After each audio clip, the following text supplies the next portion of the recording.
R.I. presents. Sea people, mountain people, erosion.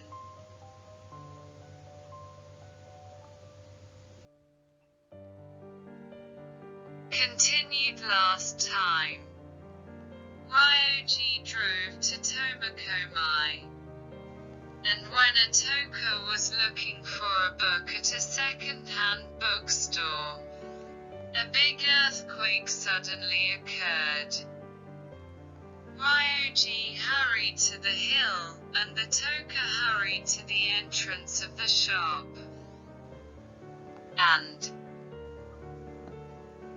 when she reached near the entrance, it was still shaking small, and when she turned her eaves outward, it turned into a surprising sight. The road was cracked, water was gushing out of it, and something protruded in the middle of the road.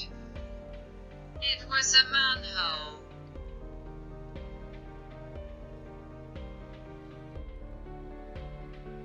Ulayasu was a land with weak ground that was built along the coast, and a ligide phenomenon occurred in many areas. The road had almost lost its function. Touka, who was still in the store, will soon know the devastation around her. On the other hand, Ryoji stopped the car in a high place a little away from the coast, and stared at the coast from there. He got out of the car, put his hand on the guardrail, stared at the shore for a while, and saw a white line in the distance. The line slowly approached the shore, and a new line appeared just behind it. When the line changed to a white line as it approached land, it finally recognized that this was a tsunami. The moment the first wave of the tsunami hit the breakwater, the splash froze and climbed over the breakwater.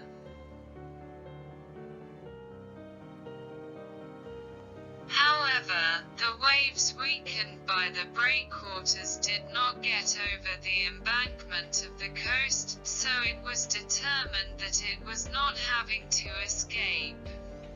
The next moment, the second wave reached.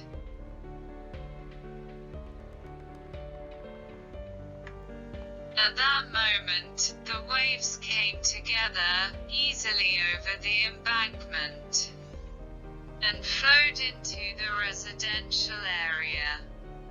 Seawater flowed slowly through the residential area, and the seawater stopped in front of the national highway. Residents of residential areas stood on the national highway, and some people who ran to further heights, and several cars that did not know the information of the tsunami passed next to it. Ryoji had been stunned on the spot for a while, but suddenly became worried about the local area.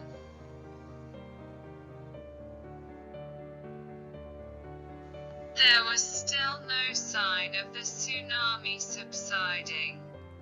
But when he confirmed that the tsunami had not reached the national highway, he hurriedly jumped into the car and turned back on the road that came. While driving, he looked around while paying attention to the seaside. But he was interested that the damage was not seen, and that the house in the snow country was strong. In this situation, my hometown might have minimized the damage.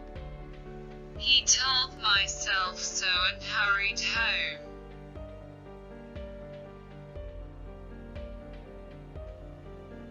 Touka went out of the used bookstore when the shaking subsided, and stood stunned on the spot. The road of the asphalt, which had been beautifully grounded a little while ago, became uneven. The manhole jumped out here and there, and people who stared at the spectacle as stunned as Touka stood around. Touka began to walk unconsciously, stunned, looking over the surrounding buildings with an empty head. The walls of the house were cracked, and there were several houses that were tilted, and the size of the shaking was felt. Confused, she walked forward slowly, instinctively heading for her home, her feet heading for the nearest station.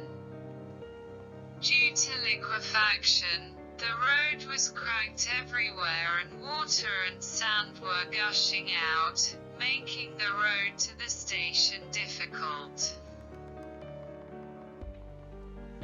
And when she finally saw the destination that she was aiming for, many people surrounded the entrance of the station.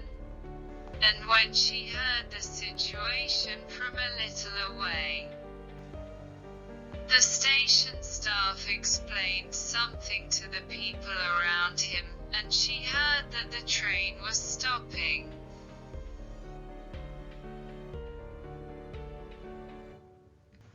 And it was seen that a lot of people were groping for the means of transportation. That's right, too. It muttered so, and it looked down. But the next moment, she remembered something. Took her cell phone out of her pocket, and immediately called home. But no matter how many times she called home, the number you dialed is turned off or difficult to connect. With this succession of voices, there was no sign of being able to talk at all. And when her looked around, it looked similar.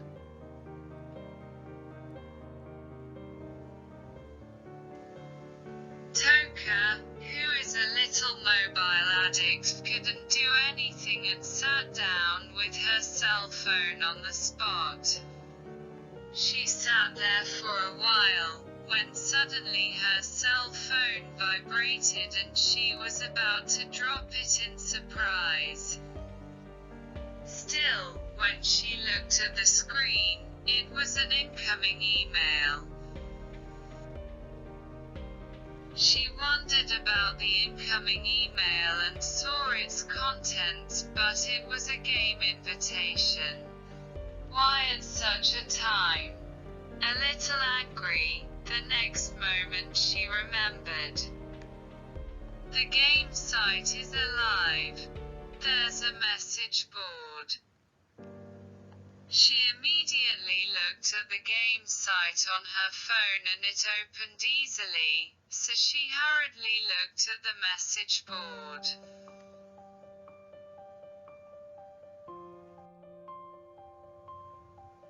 Hadn't written anything on the message board yet, but she was a little relieved and smiled lightly at feeling connected to someone. Immediately, she decided to write a request for information to all of her friends on the site and wait for a reply. After waiting for a while, information was gradually received, such as that the epicenter was off the coast of Tohoku, that a tsunami warning had been issued, and that evacuation had already begun.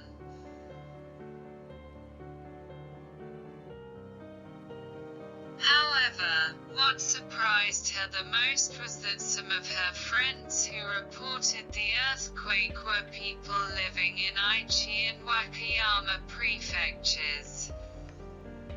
And the earthquake were transmitted to places far from Tohoku. When Touka is collecting information on her mobile phone from the surroundings, it looks like a tsunami warning is out. The Pacific coast is dangerous. The epicenter is Tohoku, so isn't it okay? Such a voice was heard.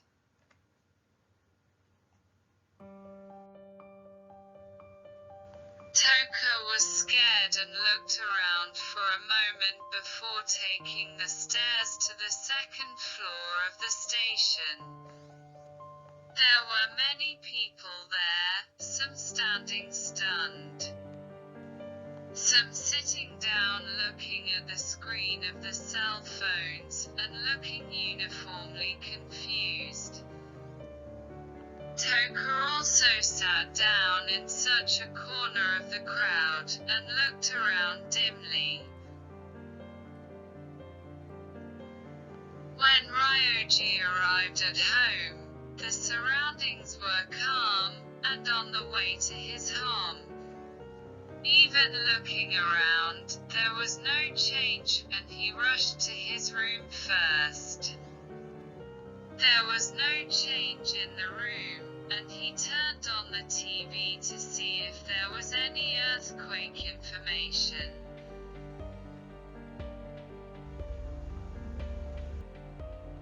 The first to jump into his eyes was a flashing tsunami warning at the bottom of the screen.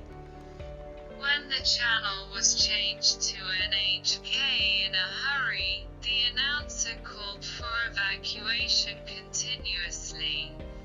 And the screen was a video of the wave which hit the quay somewhere being launched to considerable height. Next, a video of a tsunami pouring into a poor town. A tsunami on a larger scale than the tsunami he had seen earlier had struck Tohoku. However, through the screen, he could not feel the reality by all means. He was looking into the screen as if he were watching a movie.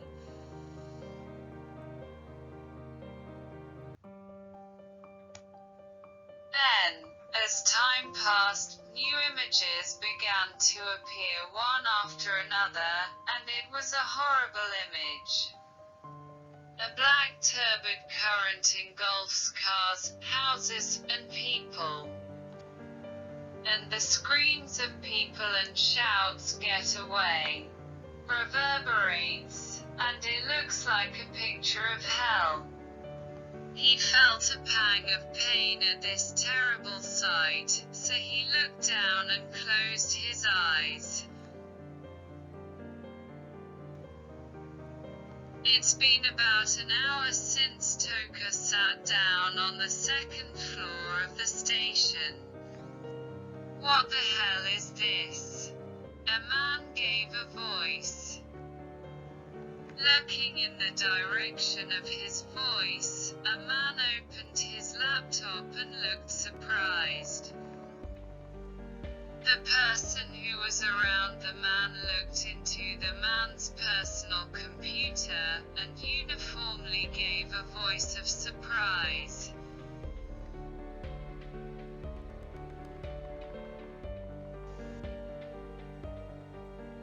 Today's story ends. The video will be updated next Saturday. Please subscribe to my channel. See you again.